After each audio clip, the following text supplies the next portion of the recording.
O grande conflito. O grande conflito deve alcançar ampla circulação.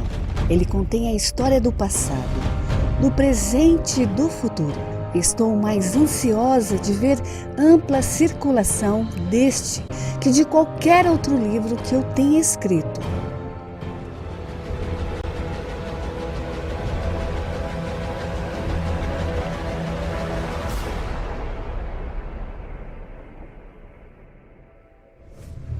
Olá, espero que tu estejas bem, onde quer que estiveres, seja no teu trabalho ou em casa, viajando, tirando férias, que a graça e a paz do Senhor possa te alcançar neste lugar onde estiveres.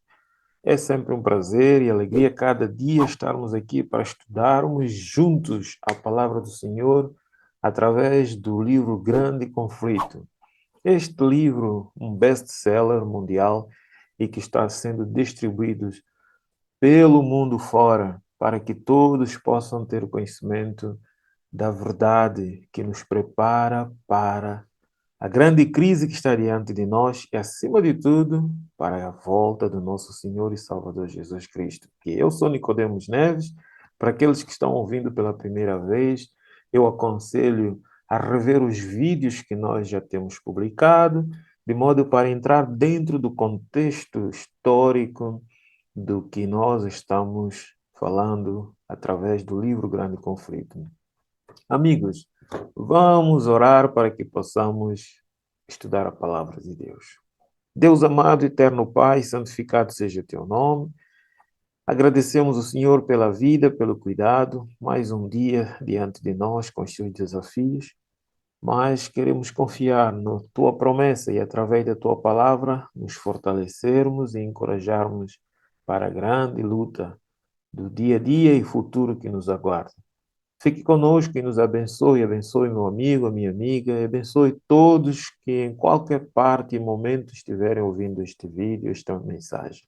Em nome de Jesus te agradecemos, Senhor. Amém.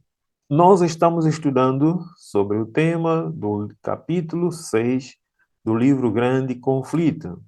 Este tema que nos diz: dois heróis enfrentam a morte. E o tema de hoje, dentro desse tema ou subtema, diz-nos a audácia de Hus. Nós estamos falando desse grande reformador, né, do século passado, né, João Hus, e nós percebemos que ele, quando descobriu as heresias, né, os erros da igreja, os erros do sistema papal, ele atacou e enfrentou, né, com a verdade. E no estudo passado nós falamos de Praga é interditada. Depois dos dois quadros que foram publicados, João Hus começou a divulgar os erros da igreja e a cidade de Praga foi interditada por uma bula do Papa para que fosse proibida o culto religioso. Hoje nós estamos falando, ou nesse estudo de hoje, nós estamos falando da audácia de Hus. Com a crescente audácia, Hus fulminava as abominações que eram toleradas em nome da religião. O povo acusava abertamente a Roma como causa das misérias que oprimiam a cristandade. Novamente, a cidade de Praga parecia a bordo de um conflito sangrento, porque a igreja estava disposta a eliminar os seus hereges ou aqueles que o acusavam de qualquer jeito. Como eras anteriores, o servo de Deus foi acusado de ser o perturbador de Israel. Em 1 de Reis 18, 17, nós encontramos a história de Elias. Elias foi acusado pelo rei Acaz de que ele era o perturbador de Israel. Mas nós sabemos que a verdade sempre perturba aqueles que estão no erro ou aqueles que querem fazer com que o erro seja disseminado. A cidade foi novamente posta sob interdito e Hus retirou-se para sua aldeia natal novamente. Mas ele deveria falar a um cenário mais amplo, a toda a cristandade, antes de depor a vida como testemunha da verdade. Um concílio geral foi convocado a reunir-se na cidade de Constância, sudoeste da Alemanha, convocado a pedido do imperador Sigismundo por um dos três papas rivais, João XXIII. No estudo anterior, nós Estudamos que durante esse período do cisma, né, havia uma luta lá no Vaticano. Três papas lutavam-se entre si para a supremacia, até compravam armas, contratavam soldados para guerrearem-se. Então, o imperador Sigismundo procurou um concílio para que pudesse haver uma solução para a situação que estava ocorrendo, em que punha em risco a vida do João Hus. O Papa, cujo caráter politicamente mal poderia suportar o exame, não ousou opor-se à vontade do Segismundo. O principal objetivo a ser cumprido era apaziguar o cisma da Igreja e desarraigar a heresia. Esse era o objetivo do concílio. Os dois antipapas foram chamados a comparecer, bem como João Husso. Os primeiros foram representados por seus delegados.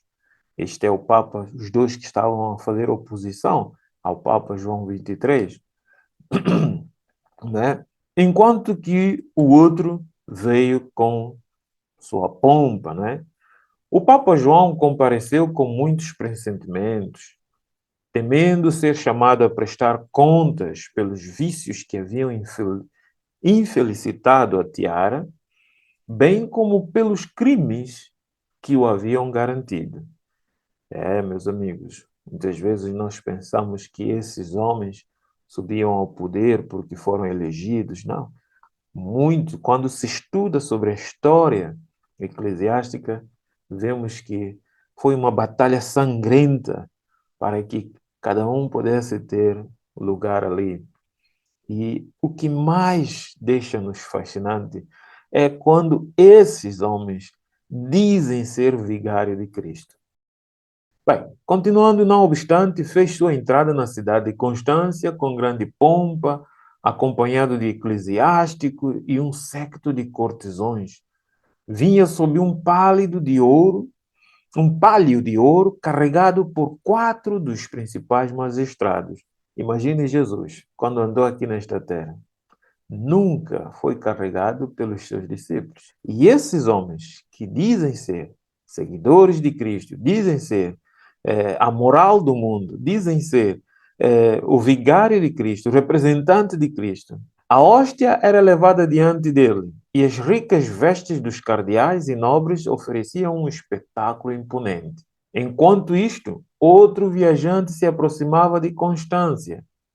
Ou se despedira-se dos amigos como se jamais devesse encontrá-los de novo, pressentindo que esta viagem o conduziria à fogueira. Meus amigos, naqueles dias, ser chamado para um concílio como este, por mais que a gente tenha fé e confiança em Deus, era realmente com algum pressentimento que se pudesse ir a esse concílio, porque tudo quanto se poderia esperar destes concílios era uma sentença de morte. Ele havia recebido o salvo-conduto do rei da Boêmia e o outro do imperador Segismundo. Contudo, fez seus planos encarando a possibilidade de morrer. Estava preparado. Numa carta dirigida aos seus amigos, ele disse, João Hus declarou, meus irmãos, parto com um salvo-conduto do rei ao encontro dos meus numerosos e mortais inimigos. Jesus Cristo sofreu por seus bens amados. Deveríamos, pois, estranhar que ele nos tenha deixado seu exemplo? Este homem estava consciente de que o seu mestre deixou o exemplo de uma vida de entrega até a morte. Portanto, amados, se minha morte deve contribuir para a glória de Deus ou para a sua glória de Jesus Cristo, orai para que ela venha rapidamente e para que ele possa habilitar-me a suportar com lealdade todas as minhas calamidades. Hus continuou dirigindo aos seus amigos, dizendo, oremos a Deus, para que eu não suprima um til da verdade do Evangelho, a fim de deixar a meus irmãos um excelente exemplo a seguir. Quantos, meus amigos, hoje têm suprimido o til da verdade? Este homem de Deus Ele pedia aos seus irmãos que orassem, tal como Paulo pedia aos irmãos que orassem por ele, né, para que um tio do evangelho não fosse suprimido. Ele sabia a responsabilidade que haveria de cair sobre ele se um tio do evangelho fosse suprimido. Jesus disse: nenhum tio, nenhum jota da lei do Senhor pode sair, né? Muitos hoje têm suprimido o evangelho para agradar o seu bem-estar, o seu prazer, para agradar o povo, para ter igrejas cheias, para ter canais cheios de likes, cheios de pessoas conglomerando ao seu redor. Não era isso o caráter de Ussi. Numa outra carta, Ussi falou com humildade dos seus próprios erros, acusando-se de ter sentido prazer em usar ricas decorações e haver despendido horas em ocupações frívolas. Ele era um homem carnal como todos nós. Todos nós já sentimos prazer de ter alguma coisa, mas Ussi reconheceu que aquele sentimento, aquele desejo não passava de ser um pecado acariciado no seu coração. Ele confessou que ele tinha isso. Que humildade! Será que nós hoje temos essa humildade? Eu tenho essa humildade? Você que está me assistindo tem essa humildade de realmente abrir o seu coração, revelando que no seu coração existia Ussi, confessou para os seus irmãos que ele também desejava ter essas decorações, essas roupas ricas. E ele acrescentou então que a glória de Deus e a salvação das pessoas ocupem tua mente e não a posse de benefícios de bens. Dirigindo essa carta aos seus irmãos, ele falou isto: procurem buscar a glória de Deus, procurem buscar a salvação dos outros, que a vossa mente se ocupe. É por isso, meus amigos, você não sabe o quanto eu gasto de tempo para cada dia preparar esses estudos para estar aqui te apresentando. Horas que eu poderia estar a trabalhar, a ganhar mais, a buscar mais para ter neste mundo, mas de que valeria ganhar o mundo, como disse Jesus, e perder a minha própria alma, ou talvez fazer com que outros não tenham conhecimento da palavra de Deus? Ele ainda acrescentou: acautela-te de adornar tua casa mais do que a tua vida. Muitos estão procurando adornar as suas casas. Meus amigos, não é mal ter uma casa bonita, mas que ela seja mais simples possível. Mas muitos de nós temos gastado fortuna em adornar as nossas casas. Ter isto ali, ter aquilo ali, isto aqui, compra isto, entramos em casa das pessoas que às vezes sentimos até medo de tocar na parede. Ele diz que, acima de tudo, dá teu cuidado ao edifício espiritual. Sê piedoso e humilde para com os pobres e não consumas teus haveres em festa. Esta carta foi escrita ao amigo de Ussi, aos amigos de Ussi. Ele viu que a vida tem um valor inestimável. E tudo quanto nós possamos possuir e buscar nesse mundo, nada valerá. Meu querido amigo, minha querida amiga, este estudo aqui nos mostra como este homem, com a sua audácia, enfrentou o papado, a ponto de haver essa convocação, onde ele saiu de certeza que, com algum pressentimento, mas com confiança em Deus, de que seja o que for, seja a morte, seja a vida, ele estaria disposto a prosseguir avante para que o nome de Deus possa ser glorificado. Que Deus possa nos ajudar a ter o mesmo espírito de humildade, o mesmo espírito de dedicação, de entrega, que possamos ouvir os conselhos de João Ussi e os seus amigos como para nós. Cuidemos da nossa vida espiritual, cuidemos de edificar a nossa casa espiritual e não edificarmos casas que brevemente hão de ser destruídas a quando da volta de Jesus. Eu quero convidar-te a orar. Deus amado e eterno Pai, o teu servo enfrentou com audácia o erro. Ajuda-nos também Está diante de nós um tempo em que nós temos que testemunhar com a nossa vida. Dá-nos coragem, dá-nos ânimo, fortalece a nossa fé, para que não possamos vacilar neste momento. Ajuda-nos a edificar a nossa casa espiritual, a preocuparmos mais com a salvação dos outros que ainda não conhecem esta palavra.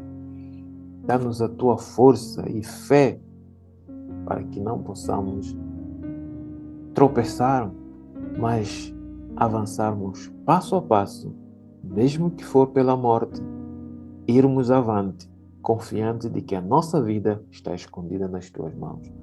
Fique conosco e guarda-nos. Enquanto ainda não estamos nesse tempo terrível, que nós possamos, com ousadia, aproveitar as oportunidades do tempo da graça para crescermos espiritualmente e levar a salvação aos outros. Abençoa-nos, em nome de Jesus te suplicamos, Senhor. Amém. Prezado amigo, eu desejo-te um grande abraço esta hora e amanhã ou no próximo estudo eu quero convidar-te a nós podermos continuar a estudar um pouco mais sobre a vida desse grande guerreiro e vermos como foi que ele enfrentou o concílio pela qual foi convidado a participar. Por isso, amanhã, não esqueça, eu estarei aqui de volta para podermos ver mais um assunto deste grande herói João Hus. E até lá, um grande abraço, saudar a sua família.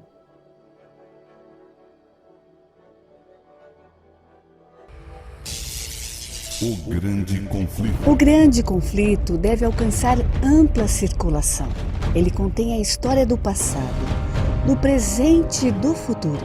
Estou mais ansiosa de ver ampla circulação deste que de qualquer outro livro que eu tenha escrito.